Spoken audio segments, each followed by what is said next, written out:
Let's pause for a while. సన్నిధి విడిచి, దైవ తృష్ణను విడిచి, దేవుడే నింపవలసిన శూన్య ప్రాంతాన్ని విడిచిపెట్టి బయట సమస్తం పొందుకుంటానని దైవ సన్ని విడిచిపెట్టి బయటకు వచ్చి సన్వేషించి లాస్ట్ అంటాడు, నాకు ఇవన్నీ చూడగా వ్యసనము పుట్టించను, అంతయు వ్యర్థముగాను, ఒకటి గాలికి ప్రయాసపడి కనబడను గనుక బ్రతుకుట నాకు అసహ్యమాయను. I started hating my life. People have come to the stage where you start hating your life. ఎందుకు పుట్టానా? అలానే ఏమైనా తక్కువ ఉందా? ఏమీ తక్కువ లేదు. ఒక బాధకర విషయం చెప్పాలని ఆశపడుతున్నా. లాస్ట్ 2-3 monthsలో ఎక్కువ డెత్స్, సాధారణంగా డెత్స్ జరుగుతున్నప్పుడు ఎందుకు చనిపోయారని ఆలోచిస్తే ఎక్కువ మంది ఆత్మహత్యలు చేసుకొని చనిపోతున్నారు. చుట్టుపక్కల ఉన్న వాళ్ళే, దేవుని బిడ్డలైన వాళ్ళు కూడా చివరికి.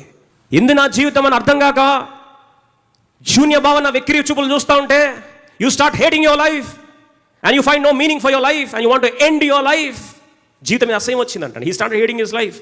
ఓ సొలొమోన్, నా జీవితం ఒక పనికిరాని జీవితం అని చెప్పి జీవితం మీద విరక్తి చెందుకొని చచ్చిపోదాం అనుకున్నాడు. I don't know what is the plan that you have in your heart. ఆఖరి దేవుని మందిరం వచ్చి ఈ వాక్యం మీద లైవ్ జూనియన్ అయ్యావేమో, ఆత్మహత్య చేసుకొని చచ్చిపోదామని. ఆగొక్క నిమిషం, just wait for a minute.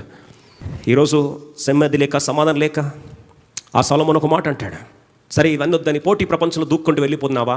ఈరోజు ర్యాట్ రేస్లో తిరుగుతున్నావు. 127వ కీర్తన 2వ వచనంలో ఏంటండి ఆ ర్యాట్ రేస్ ఏంటట?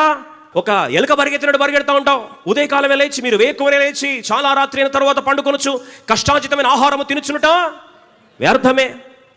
తన ప్రియులు నిద్రించుండగా ఆయన వారికి, అబ్బా పడుకొనుంటే నిద్ర పడుతున్నప్పుడు దేవుడు ఇస్తున్నాడంట. తను అటువైపు ఏమో పరిగెడుతున్న, ఉదయకాలం లేచి రాత్రి దాకా మేల్కొని పరిగెడతా ఉంటే జీవితం ఇది ఏమైపోయిందంటండి? వ్యర్థము, వ్యర్థము, వ్యర్థం. He started hating his life. He started feeling frustrated about his life and finally came to a decision where he said, I hate my life, let me end my life. ఈరోజు జీవితంలో పరమార్థం గుర్తెరగగా నీ జీవితం మీద విరక్తి చెందిపోయినావా?